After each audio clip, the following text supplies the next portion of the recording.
चलिए अपनी हम सीरीज के आज अगले पार्ट में आ गए हैं। अगर आपने इस सीरीज के शुरू से पार्ट नहीं देखे हैं तो आप जाइए पहले उनको देखिए। पार्ट 1, 2, 3 तीन वीडियोस के पहले अपलोड हो चुकी हैं।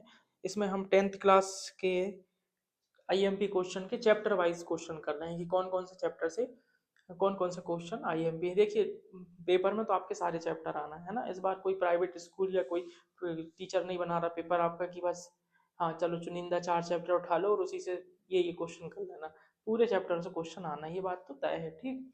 और सिस्टम से भी आएंगे पेपर, है ना। ऐसा नहीं है कि कुछ भी आ रहा है उठपटांग। तो अगर आपने वीडियो नहीं देखी तो पहले उनको जाके देखिए। आज हम एरिया रिलेटेड टू सर्कल इस चैप्टर की क्वेश्चन कर रहे हैं। बहुत सरल चैप्टर है, मतलब बीच बीच में देखिए कठिन चैप्टर आते हैं, फिर बीच बीच में सरल भी आते हैं। तो ये सरल चैप्टर बहुत इजी चैप्टर है, लेकिन हाँ फिर भी गलतियां बहुत करते हैं बच्चे। मैं देखता हूँ 50-60 कॉपी अगर हम चेक करेंगे, 200 कॉपी अगर चेक करेंगे तो 150 बच्चे फिर भी गलती करते हैं। क्या सबसे बड़ी चीज हो सकता है कि उनको फॉर्मूला ही याद ना हो।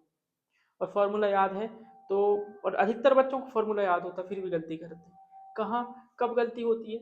ये वाला फॉर्मूला लगाना था एरिया वाला, लगा देते हैं लेंथ वाला और सोचते हैं कि हमने सवाल सही किया है। बहुत कंफ्यूजन होगी। मतलब देखो पेपर सरल आता है लेकिन फिर भी क्यों मैथ्स कठिन हो जाती है?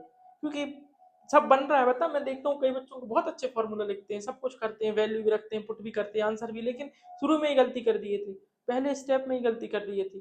लगाना था ये फॉर्मूला, लगा दिए ये वाला फॉर्मूला। तो ये गलती ना करना आप कम से कम। तो इसे अच्छे से ध्यान रखो। पेपर कठिन नहीं है, सरल है। देखो बेसिक वालों को क्या होगा, एक वैल्यू देंगे थीटा की, एक वैल्यू देंगे आर की, कि भैया उसका एंगल इतना है, उसकी रेडियस इतनी है, आप लेंथ ऑफ आर्क बता दीजिए या आप एरिया ऑफ सेक्टर बता दीजिए।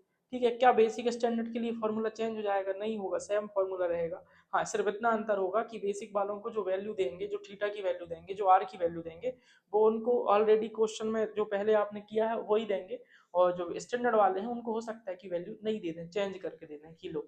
तो आपको सिर्फ पता, आप थीम के पीछे जाइए, आप मत भागिए कहीं भी क्वेश्चन कहाँ से आ रहा या आ रहा, थीम क्या है इस चैप्टर की। इस चैप्टर का नाम है एरिया रिलेटेड टू सर्कल। हमें जो सर्कल है उनसे रिलेटेड एरिया निकालना है उसका, ठीक है।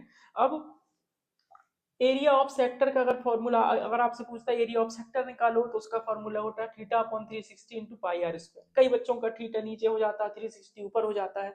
तो ये सब गलती आप नहीं करना, बहुत इत्मीनान से करना, ठीक है। पेपर सरल आएगा लेकिन सरल चीज में ही गलती होती है, ठीक है। Length of an arc theta upon 360 2 pi R, ये दो चीज हो गई। ये आपके ऑब्जेक्टिव में भी आएगा और क्वेश्चन में भी आएगा। एक आपको सिंपल होगा क्वेश्चन में कि आपको थीटा की वैल्यू देंगे कुछ और एक आर की वैल्यू देंगे कुछ, ठीक है, और आपसे बोलेंगे एरिया ऑफ सेक्टर निकालो या लेंथ ऑफ आर्क निकालो। ये एक क्वेश्चन बिल्कुल फिक्स है कि आएगा पेपर, इसमें से आएगा छोटा वाला क्वेश्चन।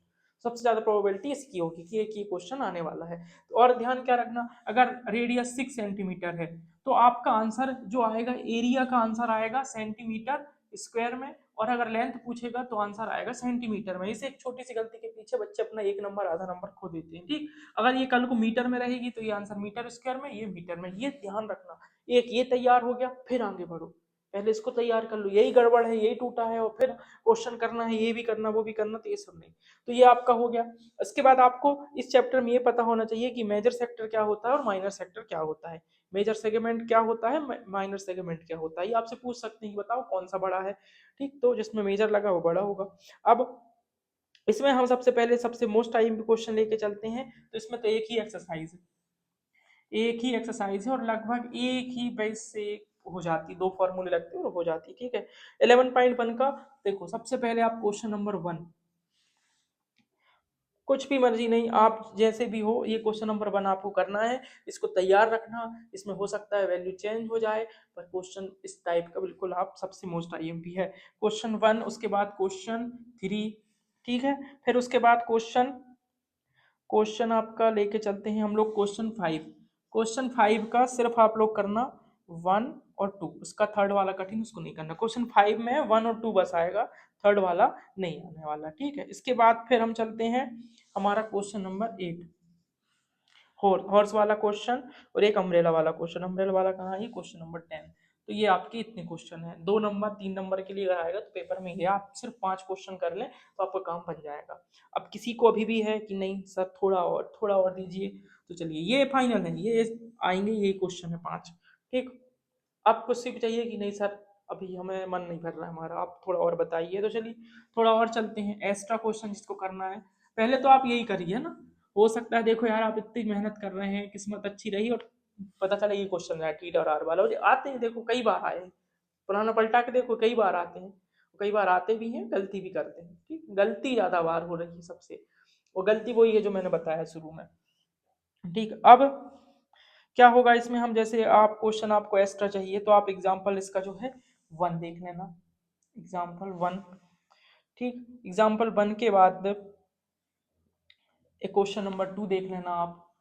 ठीक, क्वेश्चन नंबर 2 को रख सकते हो आप, क्वेश्चन नंबर 2, उसके बाद आप रख सकते हो क्वेश्चन नंबर 6, फिर क्वेश्चन नंबर 7।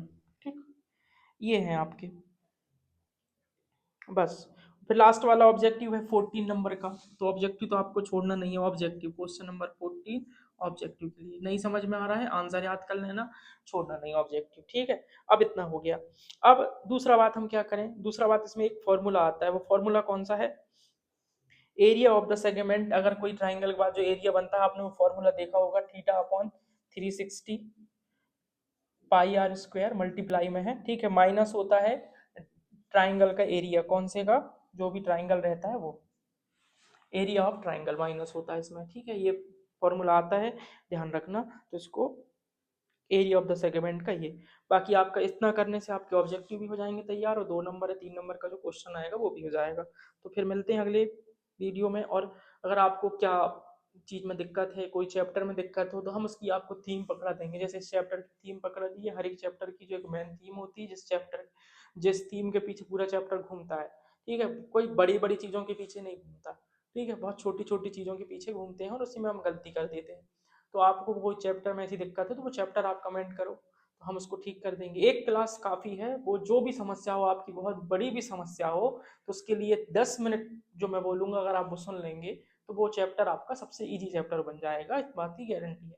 तो आप कमेंट करिए, उसमें बताइए मुझे कि क्या है, मुझे थोड़ी पता चलेगा कि क्या है, लाइक करिए और सबको बताइए कि देखो ये है, इसमें देख लो, सबका भला करिए। अगर रिस्पॉन्स अच्छा रहेगा तो मैं आगे वीडियो बनाऊंगा, नहीं फिर मैं बंद करके दूसरी क्लास ही बनाने लगता हूँ कि इसमें अच्छा रिस्पॉन्स नहीं मिल रहा है।